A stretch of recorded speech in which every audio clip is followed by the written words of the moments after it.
Hello, everyone. My name is Chuba. I'm the facilitator for Financial Fraud and Scam Awareness for Seniors. This workshop is funded by the New Horizons for Seniors program. Before defining what financial fraud and scam means, I have to highlight the urgency and relevance of this topic. In 2024, older North Americans here, I mean Canadians and US citizens, lost a reported sum of about 12.5 billion US dollars to scams and fraud, a significant increase from the previous year. Financial fraud is the #1 crime against older individuals, seniors more or less, not because you are less intelligent, but because scammers are sophisticated and specifically target those who may have accumulated savings and are more likely to be trusting. Today, we are going to discuss the common tactics these criminals use, and more importantly, empower you with the knowledge and tools to protect your hand-earned life savings and your financial independence. We will cover various types of financial fraud and scams, how to spot red flags in common scams like imposter calls, fake tech support, and investment opportunities that are too good to be true, and others. The focus of this workshop will be more on empowerment and awareness and not blame. What I mean by blame here is, having falling a victim and you start either blaming yourself or finding somebody to blame.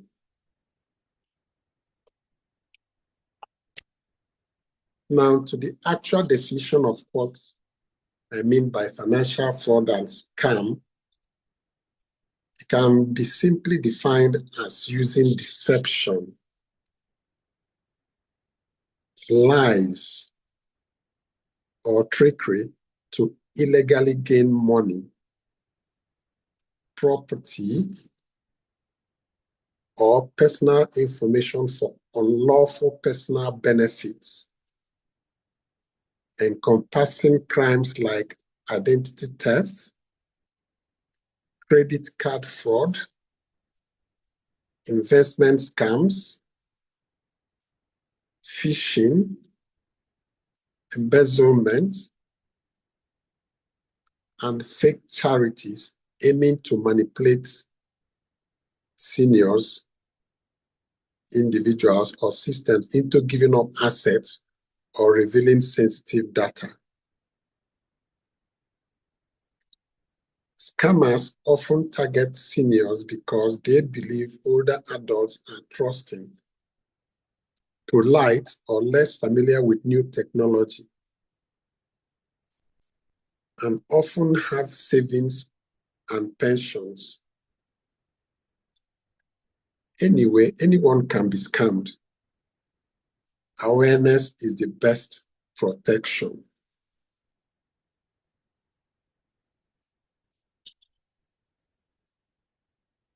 Now, the various types of scams we have, the most common ones. One, impersonation scams. Here, scammers pretend to be what they are not, posing as either government officials, bank staffs, tax officials, social security or pension officials. In some instances, police or utility company officials. The warning signs one had to note here in these impersonation scams is that in this kind of scam, what you have to watch out for are threats like your account will be frozen. Statements like that, you will be arrested, or your services which are essential to your daily living will be discontinued. They also make requests for immediate payments. But one thing you should note here is that real government officials or financial institutions never demand or request for money over the phone. It's never done. They don't do that at all. But these scammers or these criminals, they will want you to make some payments, making financial demands over the phone, which ordinarily no financial institutions or government offices will request or demand for.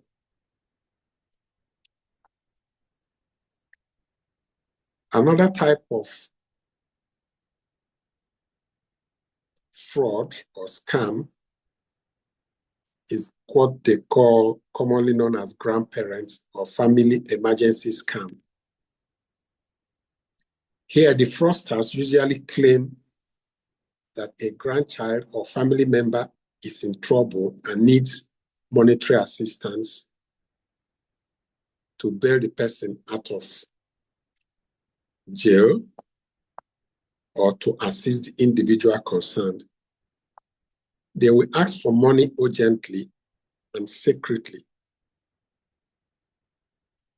Here, another red flag is to watch out is the immediate pressure they will mount on you to act fast and to keep the request confidential.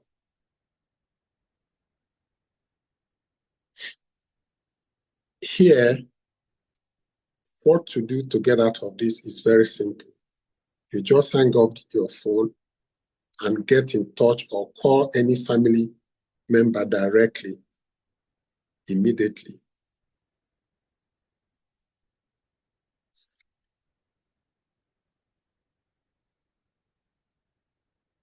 The third type again is what they call phishing. Here, fake messages pretending to be from banks, government agencies, or companies will ask you to click on a link or download a file to verify details.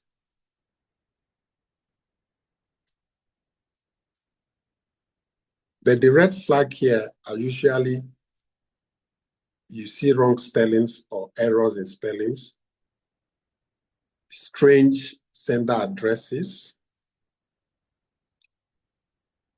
urgent languages like "act now," your account will be cancelled or your account will be locked. These are easily notifiable red flags.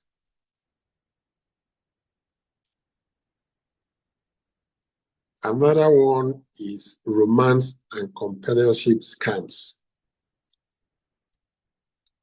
Here, the scammers will want to build emotional relationship and trust through phone calls, emails, or through social media. Eventually, when the scammer feels that he has earned the trust of the victims, the scammer will ask for money, gifts, or financial assistance.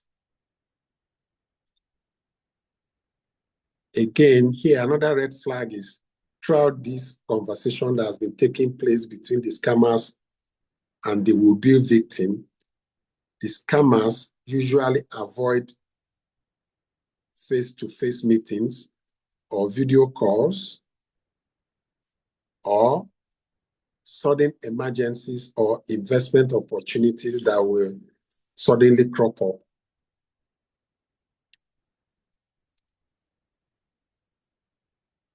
We also have medical and insurance scams.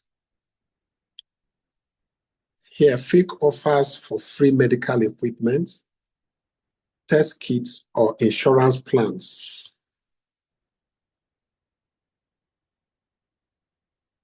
Warning signs to note here is unsolicited calls about health benefits and requests for personal medical details.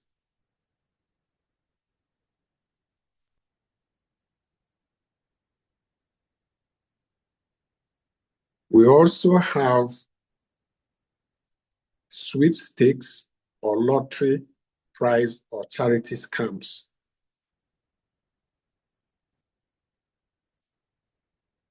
Claiming that you have won money or must donate urgently towards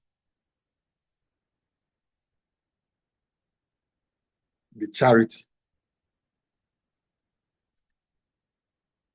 Warning signs you must be careful about here is they will come up with that you have to pay a fee to claim a prize purportedly that you have won, or pressurize you to donate to the charity after disaster. Number one rule here is that you never have to pay to win a prize. You can't pay to win a prize. If you win any prize, the prize should be given to you. You don't need to part with your money to get that prize that you purportedly must have won. We also have tech support scams. The callers will call and say that your computer has a virus and the computer has to be cleaned up or reprogrammed. They'll ask for you to install a new software or give access to your device. These cold calls claiming to be from Microsoft or Apple should be a warning sign. Another warning sign is request for your passwords or payments.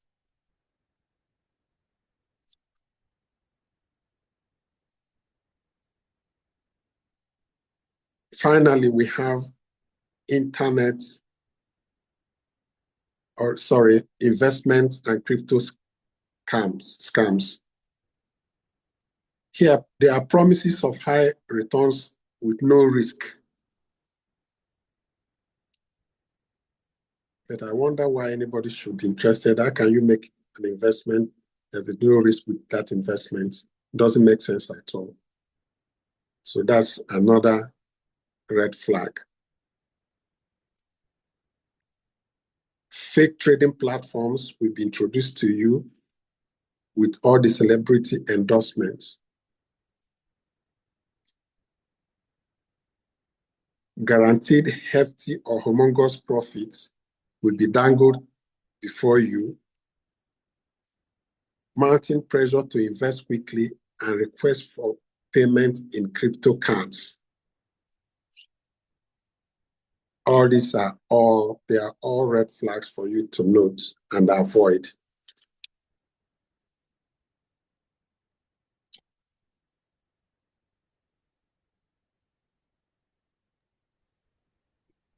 Thank you. Go ahead. Thank you. Yeah. Now we have the basic way to prevent getting scammed by these criminals.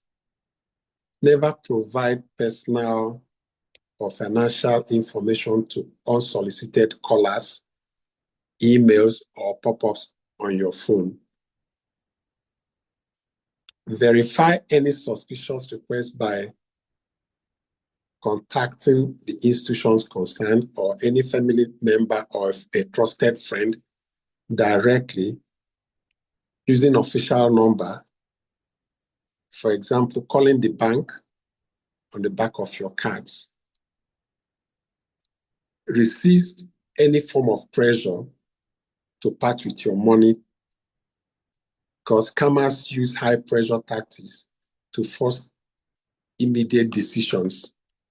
Take your time, don't be in a hurry, hang up and consult a trusted friend or family member for second opinion.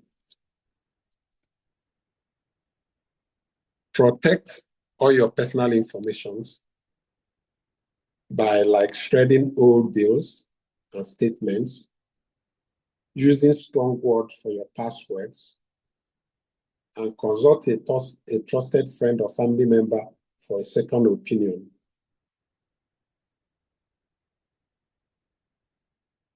Utilize all the available resources that you can get. Set up a fraud alert on your bank account and consider adding a trusted contact to investment accounts. Be very suspicious if asked to pay the gift cards, wire transfers, or cryptocurrency, as these transactions are often irreversible.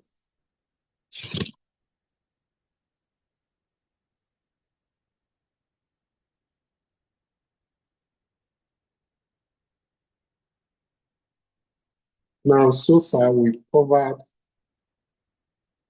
the definition of financial fraud and scam, awareness for seniors. We also covered the various types of financial scams and what to look out for to prevent your being scammed. And also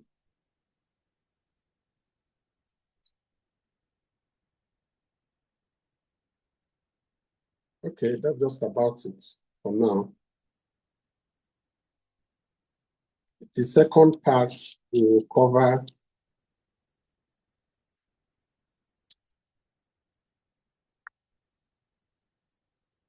the simple safety rules for seniors to avoid being scammed. That will be in the second part of this workshop. Thank you. Thank you. Thank you, Mr. Chuba. Thank you for that powerful workshop presentation. So there are a few questions that people are asking. Like I say once more, welcome everyone that has joined us today. We welcome you here. And we're happy that you've joined us. And I believe that Mr. Chuba has really helped us to identify things that would help us not to become scammed. So it's just creating awareness against financial fraud and scam that works against seniors. So he has spoken to us about different options. So the first question that is here is, if the person says, if I accidentally click on the wrong thing, what should I do? That says I should enter my bank account. If I accidentally click on a link. If you accidentally click on a link, the only way you can, if actually you've clicked on that link, which more or less at that point in time, you can't reverse it. What you do is to get in touch immediately with your bank. Call the bank immediately. If you feel that, or you notice that money has been taken from that account after having clicked on that link that was given to you, because initially clicking on that link might not give them direct access to your account, immediately, because it still takes some processes for them to get through to your account. But the first thing you have to do immediately is to call your bank and notify them of what transpired. Then again, after calling your bank, you might take a further step by also getting in touch with the police. Thank you. Thank you about that. That will really be helpful for seniors. Like as you said at the beginning, they had earned money, the savings that has been saved over the years. What do you also advise for this grandparent scam? Somebody wanting access to account and saying something has happened. What do you advise seniors to do in that case? What I advise in instances where there are cases of relations being detained or getting into trouble and asking for assistance is to verify after listening to the stories, because the world comes up with all kinds of lies and tricks, is to get in touch with the person, the particular individual mentioned, or get in touch with any family member to confirm. You just don't act on it. Before you take any action, do your due diligence, more or less, and verify. And the only way you can verify is by getting in touch with the individuals mentioned or any trusted friend of yours or any family member. Thank you for that. That is very, very helpful, because I believe that some grandparents, they start to worry and then they start to act and then they find out that it's a fraud. Yes, it is true. Hang up the call, pick up and verify. Call the person. Yes, thank you for that. So another question on the chat that is that, what do I do when I want to invest and it looks too good to be true? There are key, what I might refer as key factors in. Sorry, can you ask that your question again? I'm missing something. Okay, what I said is, Yeah. if you want to invest as a senior, you know, the person is saying, I have all this money. How do Yes. I avoid being scammed, basically? The way to avoid it is, first and foremost, you get in touch with your financial institution. So that's the safest bet. Make inquiries, ask them if such an investment is taking place or if there's anything like that. Or you tell the person to call back. Okay. Within the time of calling back, you would have gotten in touch again. There's nothing as crucial and as important as getting other people involved, especially your trusted relations or family members, and make them aware or ask questions that you are receiving this call, this code, you are being told about this particular investment.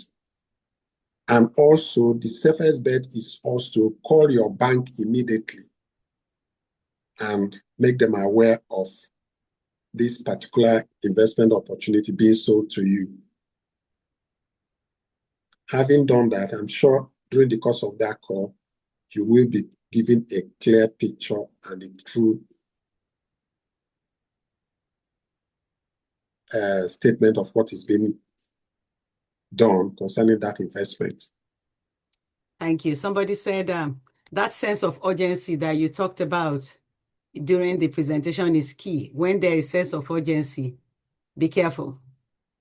Once you notice that urgency, it will always crop up, but you never attempt to just ignore it. Take your time, ask questions, and the best place to ask those questions are two most important critical areas: your bank, your financial institutions you'll be using, or family member or a trusted friend. That is key. That is the key. And another key, like I said, is verification of whatever information that you've been given or you've been receiving. don't just act on them. Don't act on them for any reason at all. Never act on them. Yeah.